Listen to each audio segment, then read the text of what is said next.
morning, ladies and gentlemen, and welcome to our third live session by Outdoor Wilderness and Learning, OWL in short.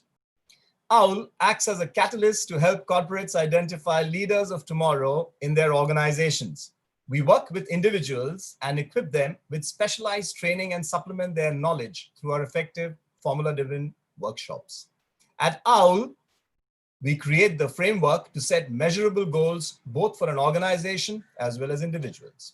This framework helps individuals and organizations to measure their performance and train themselves to enhance their skills to be the next leader and to be equipped with powerful solutions. The skills to be the 10x leader of the future.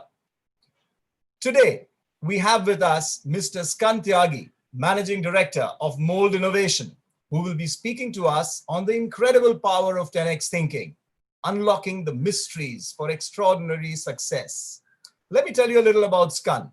He studied computer science, mathematics, graphic design, and aviation in Pittsburgh State University, following up with an electrical and computer engineering from Iowa State University, and eventually completing a degree in sustainable energy conversion and storage from Stanford University.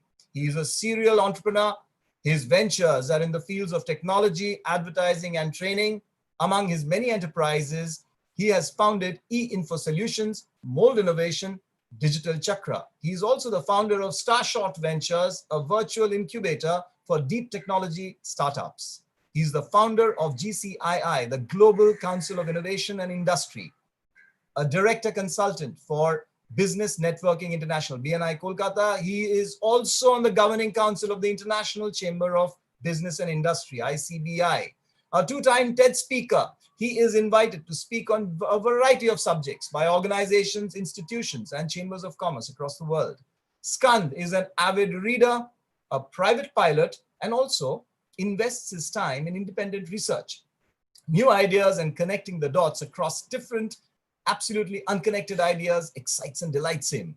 Here's a request to the audience. Skand's talk will be followed by a Q&A round. So please feel free to write in the questions on the YouTube section. So without much further ado, ladies and gentlemen, let me welcome Skannd on today's one-on-one session with us. Hello, Skannd. Welcome. Hi. Good morning. Good morning. Good morning. How are you Thanks today? Thanks for having me on here. Avik, it's been a fantastic introduction. I was not ready to receive such warm words. So, yeah. So lovely. And we've been, in fact, waiting to speak to you for a while about your many varied interests and passion. And of course, today's topic, which is 10x thinking. So would you like to straight get on to it, Skannd? Sure. Lovely.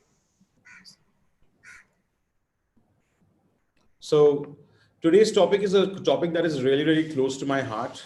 It's about 10x thinking.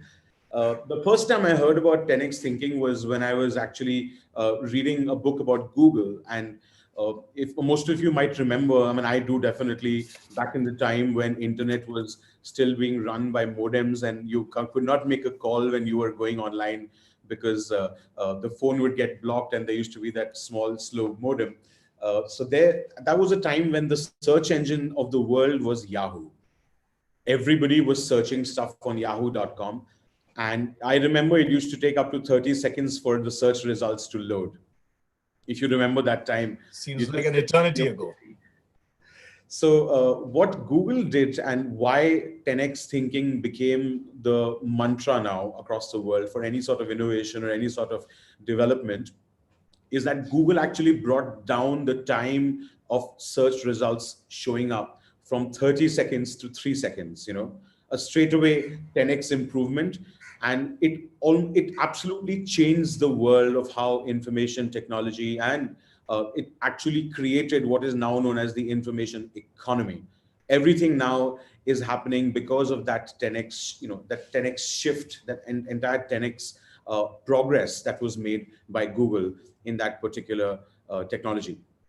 So that got me thinking, and I started deconstructing the entire concept of what 10x actually is, because it's easy to say, and for most people it's very, very difficult to be able to envision that, okay, you're talking about 10 times. 10 times is a lot of, it's quite an amount. It's not 10%, it's into 10, So a lot of people will think about it in a light of skepticism. They will be like, you're just talking, you're just faffing, because it doesn't make any sense that, you're saying that something would increase by 10x, whether it be my customers, whether it be my income, whether it be my happiness, whether it be whatever goal you have. So one thing I must tell you about today's talk, that I would like it to be as interactive as possible. So I have certain actions so it would be wise if you could get like a pen and paper right now, so you can sit and there will be 2 or 3 different pages where you'll be able to ask. I want you to reflect and I want you to think. I don't have much distracting content in today's presentation. I just have very content which is going to make you think and reflect about your own actions and the way you represent yourself. So that's one. 2 is I want you to think and have an open mind, because usually when I am talking about 10x, people tend to take me not that seriously. So I want you to have an open mind, and I want you to come with me for this journey. I won't take a long amount of time. It's about 30 minutes, so it won't take that much of time. So when you think about 10x, okay, the first and most important thing about the 10x rule is that you need to understand how much of effort and how much of thought is required to make anything successful. The problem is that we end up underestimating what it takes to become successful, because we don't understand what success is to begin with.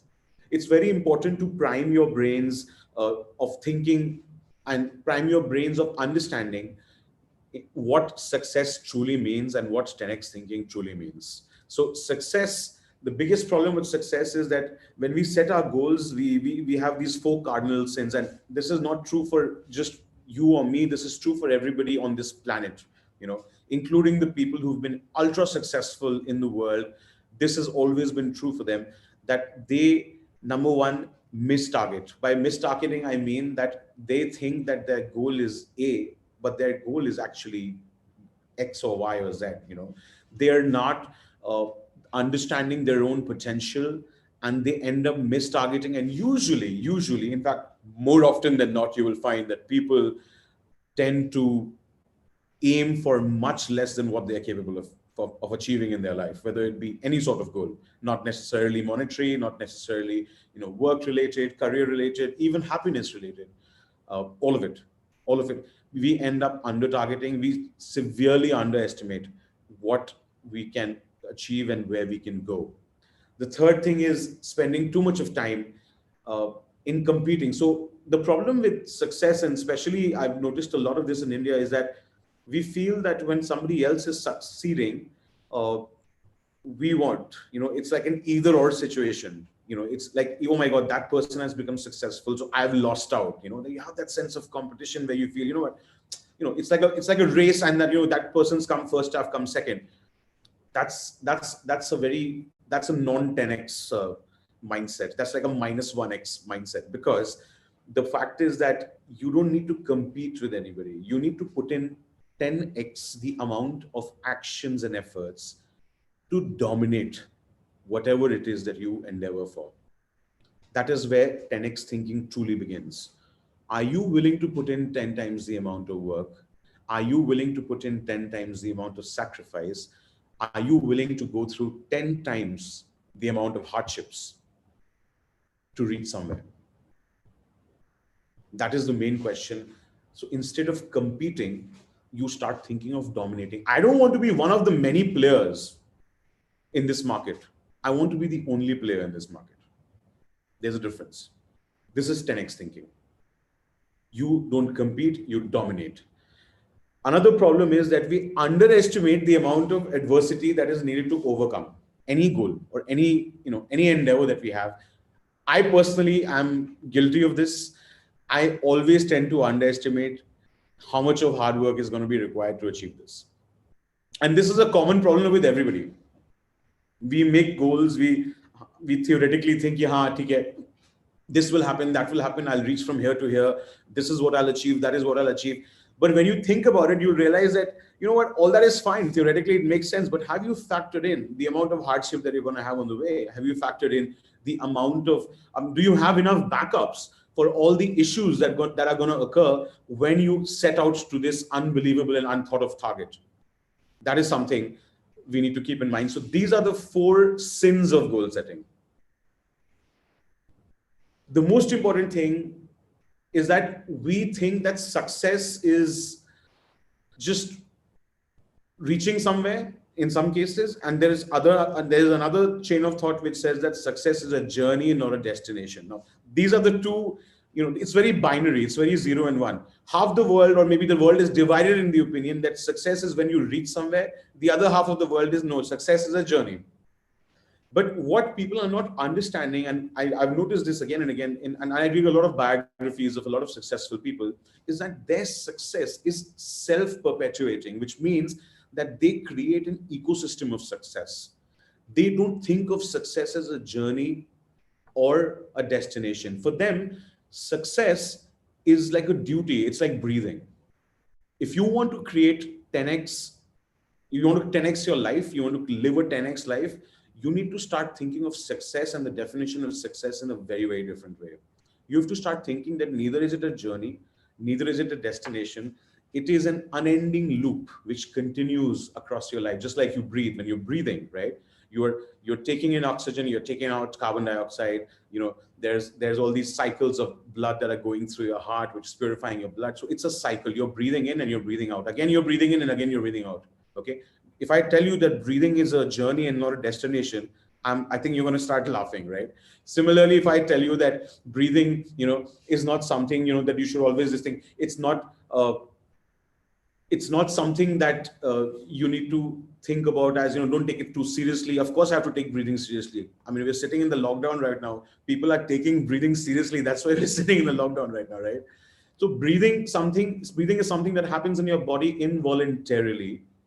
And if you see the lives of every successful human being, whatever their definition of success is, you'll find that their success has been an ecosystem. It continues happening all through their lives. There is no age, by the way, which is why, you might be a little biased about this, but if you ask me honestly, I'm like, people say that retirement age in India is 60. Why is it 60 again? I don't understand it. Because if you are of a 10x mindset, you can start an enterprise, you can start a new project, you can start a new hobby at the age of 70 and probably become really, really good at it, more than 90% of the world's population in the next 5 years. You never know. We all know the story about the founder of KFC. He started KFC when, I think, much later, I think at the age of 65 or 70. And look at KFC then, and look at KFC now. It's all over, right? So there's no age to ambition, and there is definitely no age to 10x thinking. So everybody who's ever been successful, they create a self-perpetuating loop of success. And yes, it's not a journey or a destination. It's as anaerobic as breathing. Now, the other problem is that people feel that I'm not being able to reach this particular goal. So they start adjusting their goals to something which are, which is much more manageable, which is much more doable. The 10x rule completely dispels this theory. The 10x rule says that if you have the right actions and you have the right kind of persistence, then there is no target that you can't achieve. You see, the entire concept of making a goal and setting the right goal and setting the right target is that there is going to be a tremendous amount of opposing forces, right? There is always going to be tremendous amount of opposing forces. Some people call it the universe. The universe is making me, putting me through this. Some people call it God is testing me during this time. All of these theories, whichever one, they are like different rivers leading to the same ocean, right? It's like religion, different rivers leading to the same ocean. So this thought process is that, there's always going to be forces that are going to be opposing you when you're trying to move ahead. That doesn't mean that you reduce your target. So for me, if you ask me personally, the entire concept of 10x thinking, I could equate it to a person jumping off a cliff. So when I approach life, I approach any of my work or any of my commitments in life, my concept is very simple. I don't think, I commit first. Okay, I commit first, I jump off the cliff, and then I build the aeroplane while falling. So when you have that sort of a mindset where you just jump off the cliff, and then you have to, if you don't make the aeroplane while you're falling through the sky, you're going to die. 10x thinking is thinking 10x, making the decision that this is done, and then you do whatever it takes. You take whatever action it takes to ensure whatever goal you have envisioned is achieved. So 10x is 10x. 5x is easier to do, 10x a little extreme. So in a way, it's a way of saying 10x, but the overall fundamental psychology is that you need to commit and you need to do whatever it takes. You cannot readjust that goal. Just like when I have jumped off a cliff, I cannot readjust gravity to slow me down, right? I'm already falling. So I start building an aeroplane while I'm falling to ensure that I start flying again. That's 10x thinking. We don't reduce targets, we increase actions. Now, there are 3 pillars of success. Now, you must have read enough success to, entire philosophies about success in various talks over the years. You must have read enough books. But if you want to distill it into 3 simple thought processes, the first is that success is definitely important. How important is it? If you ask me, success is about, it's like life. If there was no evolution, for those of us who believe in the Darwinian theory of evolution, let me put this disclaimer. For evolution would not happen if we were just sitting, scared from carnivorous animals when we were as a species developing over the years, and we were just sitting scared and we weren't taking any action. Human beings and Homo sapiens became human beings and Homo sapiens because we chose to take action and we chose to become successful. So as important as it is to breed and perpetuate the human race, success is exactly that important, because if people were not successful, there would be no ecosystems, there would be no cities, there would be no air conditioners where you're sitting. I mean, it's somewhere in India right now, so I can say that. There would be no interplanetary travel, there would be no rockets, there would be no satellites. You, wherever you are sitting right now, would not be hearing me, because somebody was successful at dreaming up the possibility of telecommunications. Somebody was successful in dreaming up the possibility of computing, of computers, of video conferencing, the concept of a camera, the concept of a digital camera. Can you imagine the amount of successes that have gone into you currently being able to hear me? If success was optional, none of this was happening. So the first thing is that success is important. And if you ask me, it is the most important thing of everything in life. Success. And again, I keep putting this disclaimer because especially for people who are joining right now, this talk is not just about business. This is about life in general.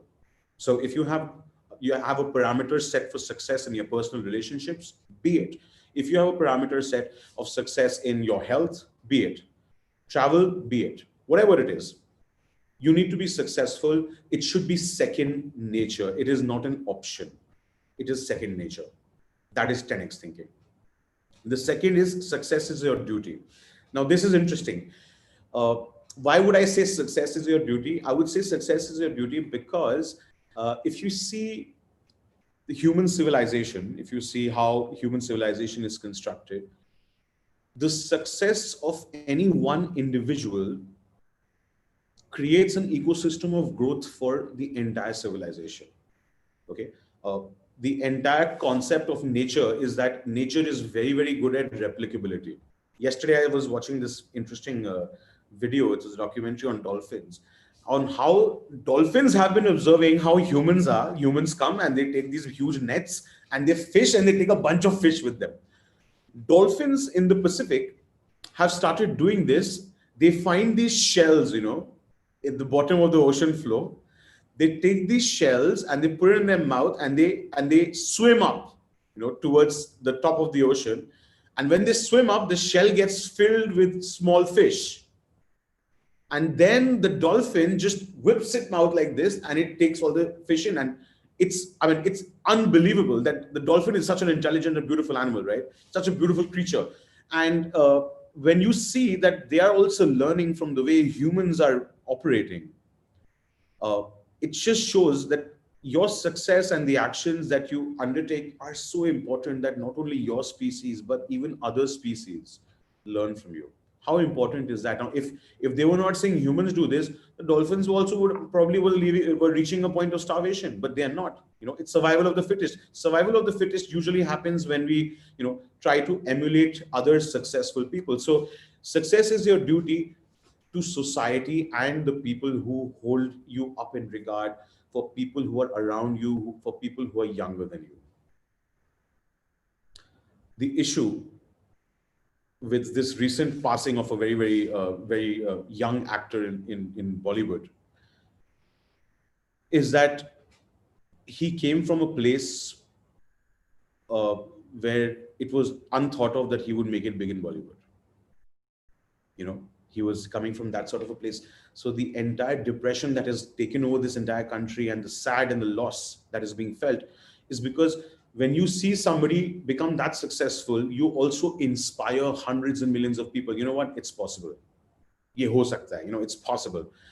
That died when this person did whatever he did to end his life. Right? So success is your duty. At the same time, you cannot, this is a corollary that I'm adding right now because of recent events, that even though success is your duty, you immediately become a person that everybody looks up to. You can't be taking a step like that. You cannot be taking a step like that, because there are people who are inspired by your success, because your success story makes them believe, makes that young boy or young girl believe that even they can grow up to become that way. Even they can grow up to that kind of success. So yes, success is your duty. Anybody who thinks otherwise, maybe after watching this talk, you can change their mind. There is no shortage of success. This is also very, very important.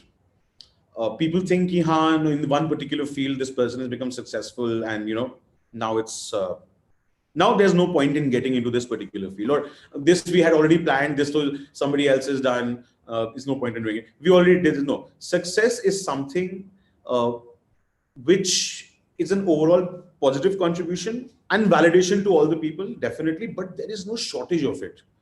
If you think about it, Facebook as a social network came about when there were already a MySpace, there was already a High Five, there was already an Orkut. If you remember Orkut, there was quite a rage in India back in the day. So technically, Facebook should not have been successful since the market was already full. But it's not like that. If you have a 10x vision, if you are willing to give a product or a service that is improving the lives of your customers by 10x, then there is no shortage of success for you. You just need to do it.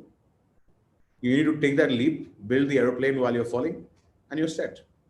You'll get the success. There is enough success going around for everybody. There is no shortage of it at all. So these are the three pillars of a success mindset, of a 10x mindset. If you start thinking of 10x thinking, when you think of these things, it becomes easier. I'm just trying to train your mind right to it. So I'm not going to be giving you any funda about what 10x thinking XYZ. No, I'm just trying to tell you these are the mind and mental exercises that you need to do to be able to actually think of whatever you're thinking of, to be able to do it in 10x times, at the multiple of 10x. The ending point as far as success is concerned, and this thought actually changed my life completely. Okay, people say that success has happened to you and you become successful. No, success is not something that happens to you. It's something that happens because of you. Success is something that has happened because of the actions that you have taken, the string of actions that you've taken over time. And of course, the string and the entire mountain of failures that you have experienced. Most successful people, check their biographies, 80% of their life has only been failures.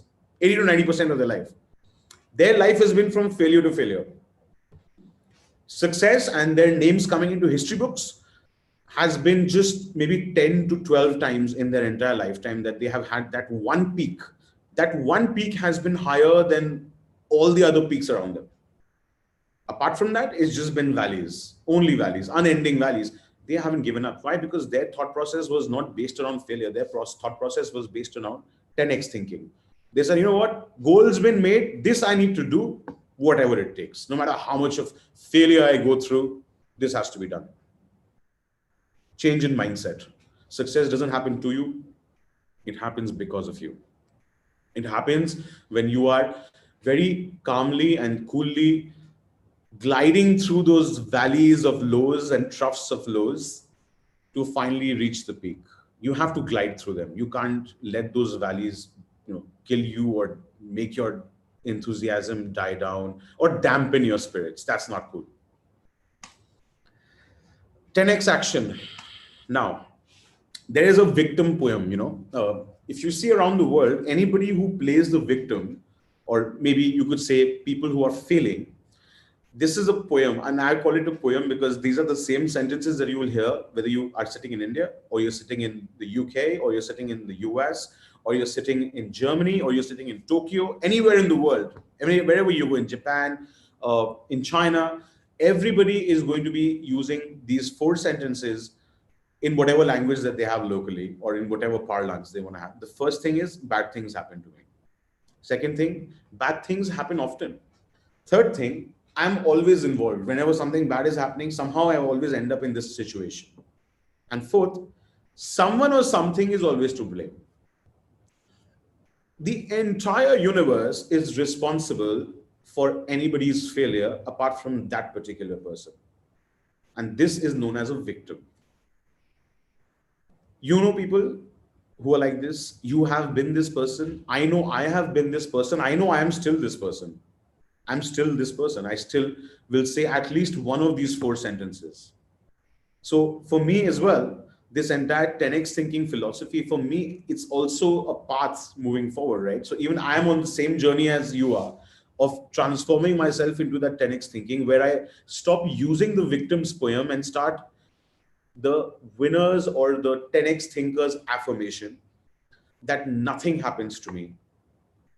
It happens because of me. Nothing happens to me. It happens because of me. And I know it's a little difficult. It's a little difficult to start thinking like this. But when I was growing up, my father used to always tell me, and trust me, I have been a horrible driver ever since. I mean, I used to steal my parents' car, and I used to go, I used to go driving when they were sleeping, when I was like in class 8 to class 9. It's highly illegal. I shouldn't be saying this on television, but what the hell?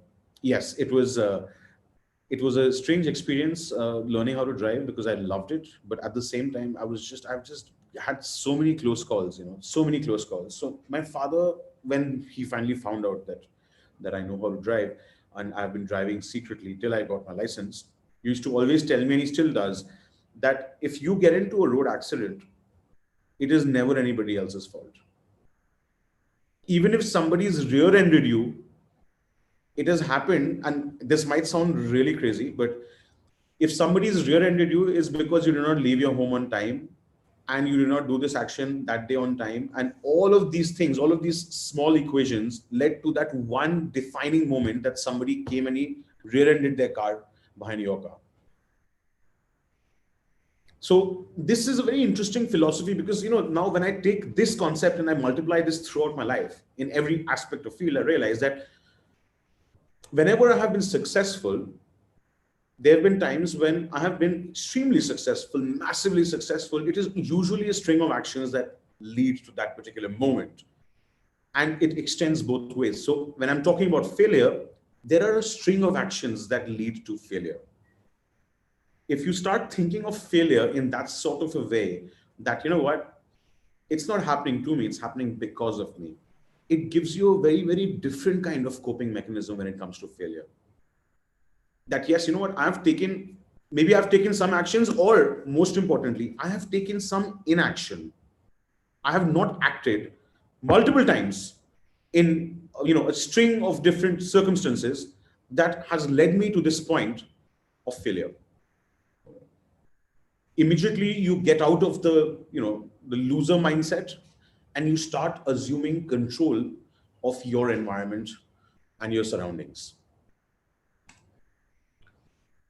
What do you do then? How do you move from from a victim card to somebody who's completely in control? You become a 10x thinker. 10x thinker is always in control of their surroundings. How? How can I say that I can fall off a cliff and build an aeroplane if I don't have the confidence that I'm completely in control of my surroundings? I can't, right? That's what 10x thinking is. So now 10x thinking, to understand 10x action, you have to understand the 4 kinds of action to any circumstance in the world. The first kind of action is you do nothing. Yeah, something's happening, there's some tragedy taking place, or my career is not going anywhere, or my marriage is not going anywhere, or I'm not being able to do the things, I'm not being able to balance my life. Okay, I'm just not going to do anything. It'll just blow over. I'll just bury my head below the sand and wait for it to blow over. Do nothing is the first one. The second one is retreat. Instead of not doing anything, you know what I'll do? I'll just slowly and smoothly just move out of the picture and come back when this is sorted. Let me retreat. If I'm not being able to reach my goals, let me retreat. Let me change my goals and make them lower. That is called retreating. The third kind of action is normal levels of action. So something is happening, fine. I got a job, perfect. I'm getting a salary, I'm making enough to feed my family. Maybe I have a small business. I'm making enough money to be able to feed my family, to be able to afford basic luxuries. Very, very cool, very nice. You yourself are aware of your potential. I am myself aware of my potential. I know what my potential is and where it lies. You can take the call best whether you are doing a normal action or if you're doing something that is extraordinary. Now, the problem with normal action is nothing. See, there's a problem with the first two. There's a problem with doing nothing, and there's a problem with retreating, because that is not being human. That is being, you don't deserve to be a human being if you do nothing about things and if you retreat. I know that's a little aggressive, but I feel that we have been gifted, we have been gifted a very superior brain to what our ancestors were gifted. And it has been a result of their entire quest of self-perpetuation that we have reached a point. It has been on their shoulders that we have learned so much, and our brains have developed so much. So I don't think it is right to do nothing and to retreat when you have any sort of situations in life. I think that's not cool. But at the same time, when you take normal levels of action, it's perfect. During peacetime, it's absolutely perfect. But what about a situation in the world where you have nothing you can do about? What if there's a situation in the world when the entire world has to stay at home? What about a situation in the world where even if you want to leave your house, you can't leave your house? Does this sound familiar? Is it beginning to sound familiar to you? Yeah. What happens if you have been living normal levels of life and you have been taking normal actions all through your life, which are very stable? What happens when this kind of a situation occurs? Does it not throw you off balance? You have to live on your savings. You've been taking normal action. Ask the number of people who've been living a normal life, a very simple, normal, balanced life. Ask them how they have been in the last 3 months. You'll get a very interesting answer. That is the problem with normal actions. The fourth kind of action is the 10x action, or what I like to call massive actions. A massive action is what you take when you think about your true potential and you actually take 10 times more actions, which means 10 times more sacrifice. It takes 10 times more whatever that everybody else is not doing. If you do that, come hail, come storm, come pandemics, come any sort of condition in the world, you're safe. You don't have to think about these things because you have already in your everyday life taken 10 times the amount of action, produced 10 times the more amount of work, taken 10 times more, steps to have a happy life, whatever it is that you want to do, done the 10 times, 10 times more amount of training than anybody else has, you become an athlete. There are a lot of my friends, including a lot of people who are watching right now, who are trained marathoners, and they train and they run and they're super fit, which is why they're being able to do it and not everybody else. Yes, it would be fantastic. I run a marathon every night when I go to sleep in my dreams, but I know that my action is really missing in that one department for sure. But if I want to become, I can definitely become tomorrow. It's not something that is away from my thought process. It's something that is definitely part of my thought process. It's just that I have not become 10x enough to reach that level of, all guns blazing sort of situation. But yeah, I'm definitely going to make it there. I am a 10x thinker. I believe in 10x. And 10x means taking a massive amount of action. 10x does not mean that you do nothing. 10x does not mean that you retreat. And 10x does not mean that you lead a normal life. Whatever the societal definition of normal is. I think it's programmed. I don't think it's anything, but okay. Anyway, fun activity. Take out your pen and paper. Since we're talking about assuming control of things, can you list 5 things on a piece of paper? 5 things that you want to assume control over in your life.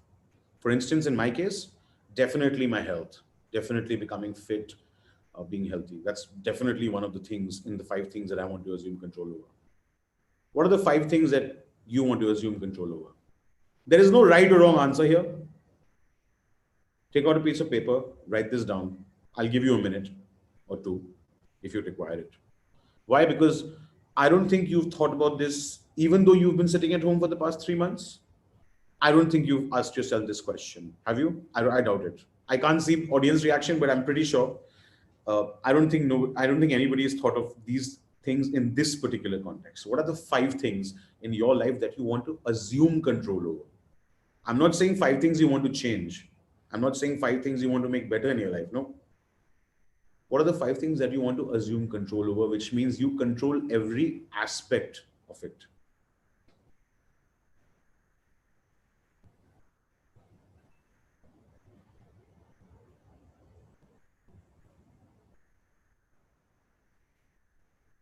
And just because there's a picture of a man running on this page doesn't mean that I'm only talking about health or fitness. I'm talking about everything. Cool? Awesome. Moving on. Time management. The biggest issue that I had when I came back to India after being in the States was that my personal life in the States became very interesting because I was doing a lot of everything. That entire concept that I had heard when I was growing up was, do one thing at a time. Didn't make sense to me. So when I came back to that environment and I heard that, you should do one thing at a time. Yeah, that doesn't work for me. It can't. I'm not that kind of a personality who can just do one thing at a time. And trust me, neither are you. You can say whatever you want. If I ask you to sit and watch Netflix, just Netflix for the next 7 days back to back, you can't do it. If you think that I'm incorrect, please try it. Please try watching Netflix. The one thing, only that thing for the next 24 hours, 48 hours, without anything. You can take bathroom breaks. You can probably eat also. And you can ideally eat in front of the television screen. But just do this and tell me if you're wired to do multiple things or just one thing. Specialization is for insects. You tell an ant that they have to just save for the winter and they have to bring food into their colony. They can do that. They can keep going back and forth, back and forth, back and forth. But the true progress of humankind in general has been led by people who are specialist generalists, which means that they have general knowledge and they're specialists in that general knowledge, because unless they connect the dots, there would be no progress. I'm talking about the Isaac Newtons of the world. I'm talking about the Vinci's of the world. I'm talking about the Einsteins of the world. All of these people were operating so well in so many different fields. They were also humans, but they were operating on so many different fields. Time management is actually a myth because you can't manage time. There is nothing you can manage about time. You can manage yourself. You can't manage time. Time is a reality that you can't change. But all the great people in the world have mastered the art of manufacturing time. How do you manufacture time? That's crazy, right? I mean, you can't just make time. It's not something that you can perceive that you can actually make. But yes, you can manufacture time. Firstly, the main question that you need to ask yourself is, I want my business to be great. I want my health to be great. I want my relationships to be great. I want a completely balanced life. But to make a balance, you will find that there are 2 things that I'm doing really well, and maybe there are 8 things that I'm doing moderately well, and there is 2 things that I'm doing extremely well. 10x thinking does not give you the option of doing something moderate or extreme or not well. If you're talking about 10x life and 10x thinking, you are to do everything exceedingly well. You have to live a life of abundance. And abundance has nothing to do with time management. First of all, you need to get into an abundance mindset. That what is that abundance that I want in these fields of my life? And then you figure out ways of manufacturing time. Then you start figuring out ways of understanding what the definition of time is. Let's assume that the average lifespan of a person is 75 years. You know what that means? 657,000 hours. 675,000 hours, 39 million minutes. 3,900 Mondays, Wednesdays, Thursdays, and Fridays. Now let's assume you're 37 years old. Do you know how many Wednesdays you have left to live till the age of 75? Only 1950. You already broken the 2000 mark, which means you are closer to your Wednesdays getting over. We have very limited amount of stuff in our life. We have a very limited, it's like a game, right? So it's like a game. At the beginning of the game, your life is full. You have all these special powers, all these weapons and everything. But as you progress through the game, you start using up your health. You start using up your, whatever it is in that game mechanics that you're using. It's the same in life. What is 1 hour of your time worth? What are you doing in that 1 hour of time? You want to live a 10x life? You want to do 10x thinking? You have to start thinking about time in a way that nobody else around you does. You can't manage time, you can only make it. And you make time by first understanding what is time and how much is your time worth. And most importantly, since it's a limited quantity, how much of your time is left in the world? How many Wednesdays are left in your life? I know it's a little scary to think, but it's something that you need to understand if you tell me that you want to manage your time, because you'll understand that, you know what, maybe I should not watch that one particular show on Netflix today. Maybe I should stop watching television completely. If you ask me personally, I haven't watched television since 10th grade. I can't, because I know it's a waste of time. What am I doing? There's no value addition happening for me. I'd rather read a book. At least I'll learn something. Yes, of course, television, visual medium, if there's documentaries, sure, I can watch documentaries. I watch documentaries on Netflix. I'm fascinated by the documentary on World War II. You should check it out. There's a fascinating documentary on Bill Gates. There's a fascinating documentary on Warren Buffett. Watch these documentaries. Watch how people are thinking. Watch how people live their lives. What have they learned in their life? That is value addition. But watching some brainless reality TV show, no, that's not how I want to spend the limited amount of days that I have left on this planet. That's 10x thinking. Again, another cool activity.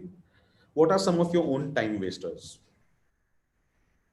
Come on, list any 3 or 5 of them. What are the top 3 things that you wasted? And you know it, by the way. So don't tell me that you don't waste your time. You know where you waste your time. There's no harm in writing it down. There's no audience here. You're just sitting alone with your thoughts with a piece of paper. Write it down. What's the harm? This is the easy part. What are the things that where you waste your time? What are the activities in which you waste your time? Top 3, top 5, top 10, I don't know, whatever it is.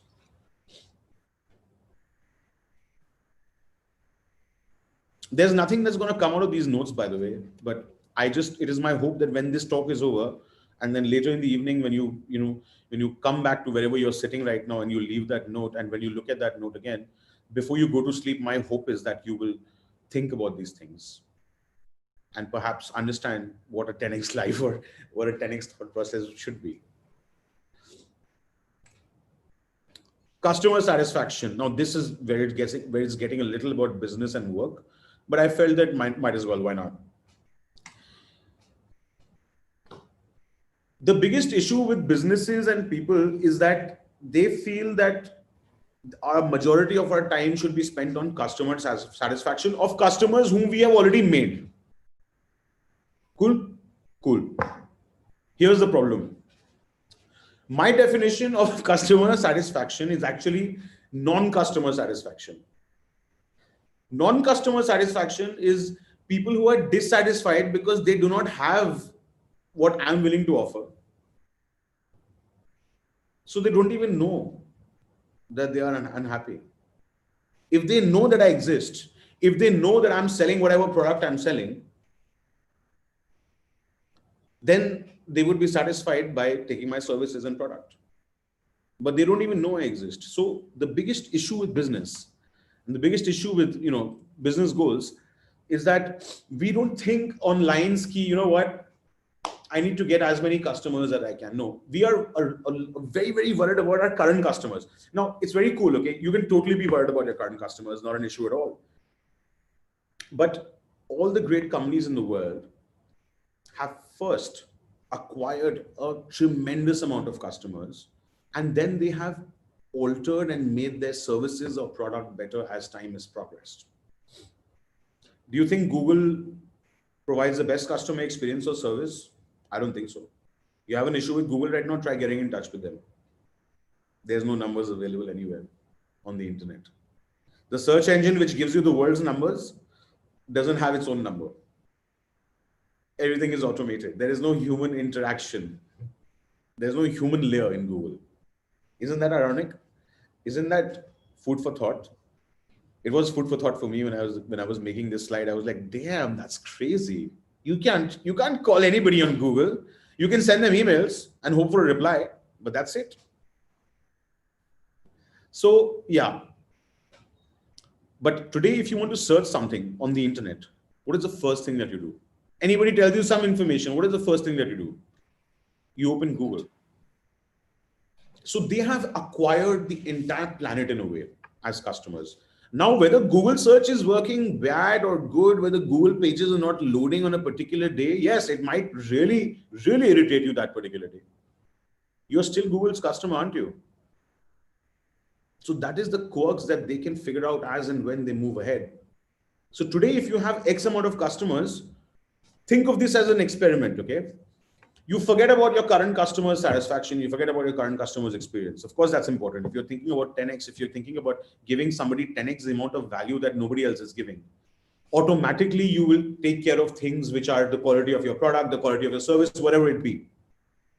But if you invest as a business owner, or even as an employee, if you invest a lot of time in just servicing those clients and not acquiring new clients, then you're headed for trouble.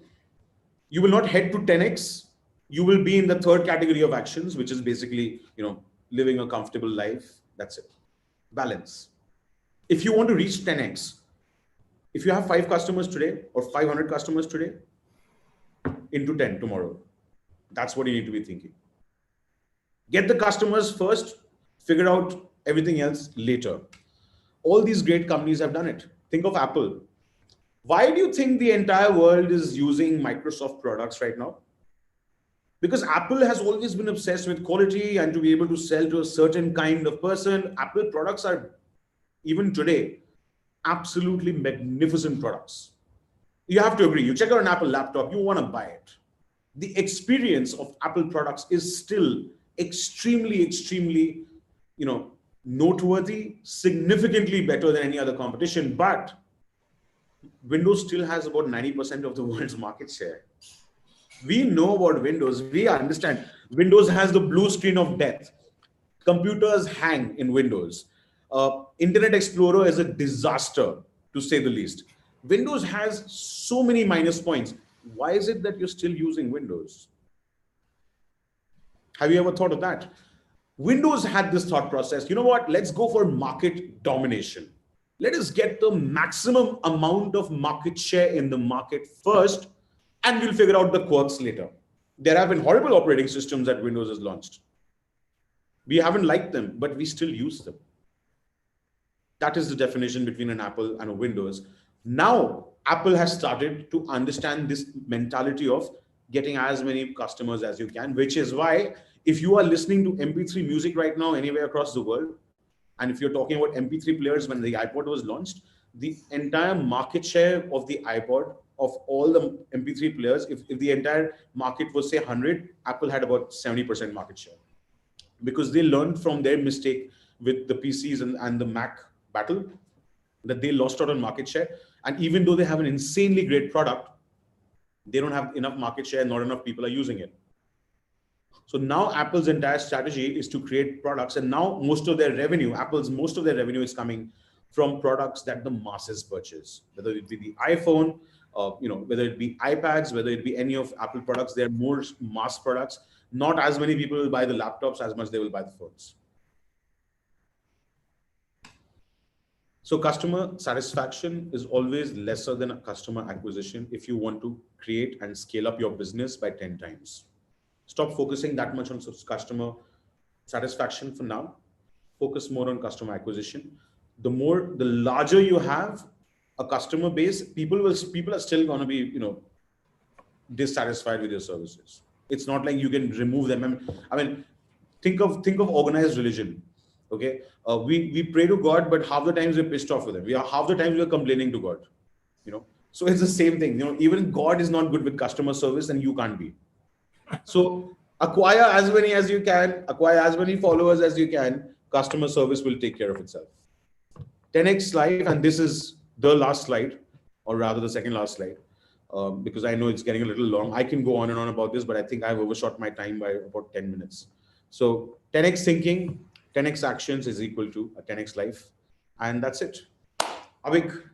Thank you so much, Skannd. That was absolutely so delightful. It was informative, it was insightful, and so actually time flew. But Skannd, before I get you off from here, we are having... What's up, everybody? I'm Jesse Showalter, and we have some questions coming up, and here's one from Mansi. Working on my first real startup, which is in the education sector, what are the 3 things I need to keep in mind, especially in terms of scaling it up? Would you like to take that one? If it's in the education sector, the first thing that she has to keep in mind is that she is actually providing the skill that the world will require tomorrow and does not require today. Okay, she needs to be providing a skill that is people are not skilled right now for it. That probably doesn't even exist right now, but it is required tomorrow. That is where she needs to be. That's the first thing. So maybe Mansi has to clarify a little bit about what is her target segment? Is it education sector, as in is it kindergarten education, or is it higher studies? So that she hasn't clarified. So maybe with that, there could be... But I think the first principle stands, because even if it's kindergarten, who's stopping kids from learning how to code? Yep. They will be needed to code tomorrow. Absolutely. So why not? So as far, how human progress is happening right now, she can follow that through, and she can design the curriculum, which is the curriculum for tomorrow. So she asked for 3 things or 1 thing? 3 things. Okay. The second... What are the 3 things I need to keep in mind? The second most important thing you need to keep in mind is that the language of instruction has to be such that it can easily be translated by Google Translate, so that people across the world can absorb that curriculum.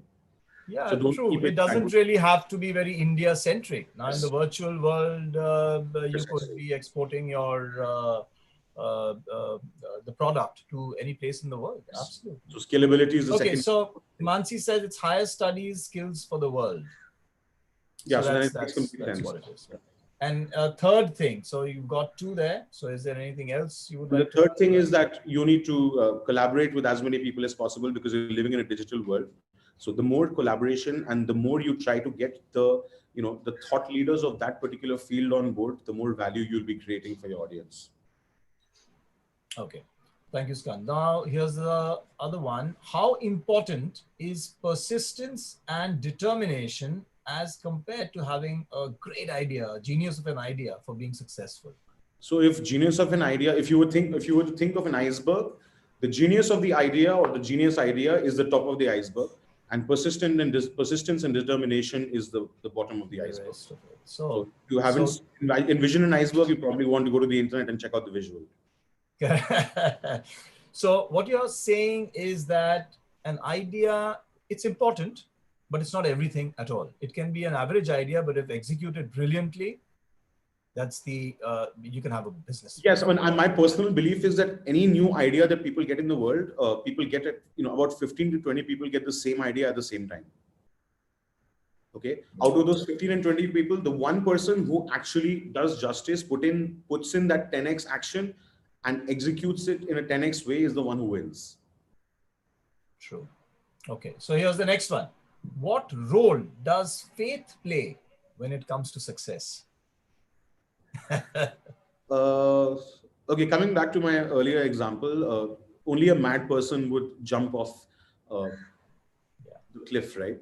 Any cliff. So the difference between a mad person and a genius is faith, because a genius jumping off the cliff has faith, has done the calculations, knows at what rate he will be falling to his death, and knows how quickly he can make an aeroplane while falling so that he can fly away.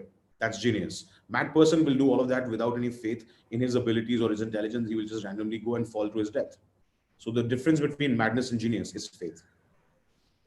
Fantastic. The difference between madness and genius is faith. Lovely. Here's the other one. Critical thinking versus skill. What's more important for success? Critical thinking. Critical thinking. Would you like to elaborate? Would you like to elaborate on that? Critical thinking is to be able to take a problem and break it down into its first principles and understand whether that particular problem or that particular challenge or limitation is going to actually, be solved and can be solved and executed in the right way. That's critical thinking. This is true for any field. Skill is something that you can acquire at any point in your life. You can get it online. Maybe now you have all this education available online. Skill is something that is a human being can always acquire. Critical thinking is a craft. Critical thinking is something that you have to master over years of persistence and understanding and observing the world. Critical thinking is definitely more important. Skannd, you spoke a lot about taking massive action. Yes. We have seen a lot of it happening in the last 3 months because the pandemic has been the same problem handed over to the people of the world at the same time. It didn't happen of course, I mean, if you may say that it first happened in China and then it happened in Europe and then it came to India. But by and large, it pretty much happened at the same time. Yes. When you're going to look back at it 25 years from now, maybe even 10 years from now, they're going to look back and say the whole world was impacted by the pandemic. But Correct. We know that while a lot of people are despairing at this pandemic, there is a huge amount of despair, etc. But we also know that a lot of people have been pretty successful because they have taken massive action and adapted their businesses, their lifestyles, and gone on to make a lot of money at this time. They've set up businesses, and a lot of them have set up sustainable businesses in the end. So yes, so what you're saying is probably without realizing it, 10x has been implemented by many of these people, the 10x way of thinking. I mean, the most public example right now is Mr. Mukesh Ambani, who's now become. I mean, all the things that I've spoken about, all of them, if you would like to put a check mark in front of each, that's what he's been doing, including the last bit, which is, acquiring more customers than customer satisfaction. All of it, end to end, he's done it. And now he's back on the top 10 billionaires in the world. Absolutely. And on that note of Mukesh Ambani, Skannd, thank you so much for being with us today. It was lovely having you over. And hopefully one day when COVID is over, I'll sit down with you for a cup of cha, Bharat cha in Kolkata. I'll probably hop over to Calcutta someday and we'll probably have that. But thank you so much, Skannd. It was lovely talking to you. Thank you so much for having me on here, Avik. It was a fantastic experience and great questions. I look forward to meeting you, definitely. Thank you. And viewers, that was Skannd Tyagi for you, all the way from Kolkata. And we are going to have the same session again next week, 11 a.m. with the wonderful, exciting Captain Raghu Raman. So he'll be with us at 11 a.m. next Saturday. And for those of you who know or have heard Captain Raghu Raman before, he is an ex-army captain, and he's got some fabulous leadership talks with him, like leadership at 26,000 feet, and a lot of other talks that he does. He's been the CEO of National Grid, or NatGrid, the intelligence network. He has been the president of Reliance Securities. So he's going to be coming on board next week at 11 a.m. Don't miss out on that session. So thank you once again for being with OWL, Outdoor Wilderness Learning. Have a lovely weekend.